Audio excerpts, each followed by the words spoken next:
Salom arxitektorlar, hormeli tuzumchilar. Hop, Revitda ham 3D Max ga o'xshab elementlarni izolировать qilib ishlasa bo'ladigan funksiyasi bor. Menimcha buni ko'pchilik biladi.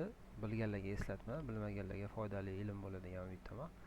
Hop, u qanaqa ishlaydi? Hop, misol tariqasida ko'rsatadigan bo'lsam, misol uchun planda plintus chizilayotganda ko'pincha oxiriga yetmay qoladi. Shundoqligicha qolib ketadi u. O'shani bu hozir tayyor bo'lgan proyekt. Misol uchun mana bu plintus misolida ko'radigan bo'lsak, допустим, yetmay qoldi mana bu yerda yo qayerdadir yetmay qoldi. Ana o'shanda plintus tanlaymiz, devorni tanlaymiz, devorni tanlaymiz, mana bu montajniy devorni tanlaymiz de.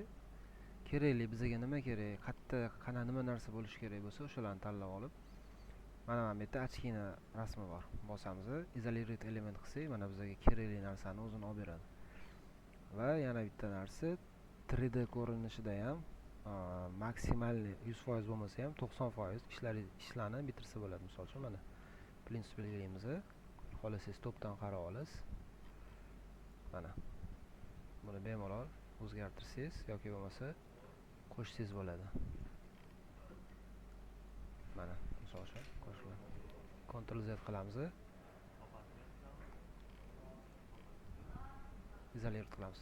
Va buni qaytarish, yana o'sha ochkaga bosamiz, восстановить исходный вид bo'lsak, mana o'z holiga qaytadi. Ya'ni bizga kerakli element o'zini olib beradi, chalg'itmaydi qolgan narsalar bilan ishimizni bitishiga katta yordam beradi. Shunaqa muammolar bo'ladi. Agar mabodo 3D da ishlayotganingizda aytganingizni qilmay qolsa, prikazlarni bajarmay qolsa, bu yerda yuzani tanlash kerak bo'ladi. Qaysi yuza? Ya'ni arxitekturaga kiramiz, zadatga kiramiz, выбрать плоскость bosamiz. Mana holi vertikalniy yuzani tanla, holi gorizontalniy yuzani tanla. Gorizontalniy yuzani tanlasangiz, mana shu yer gorizontalniy yuzada ishlaydi. Vertikalniy yuzani tanlasangiz, vertikalniy yuzada elementlarni bilan ishlasangiz bo'ladi. Sog' bo'linglar, salomat bo'linglar.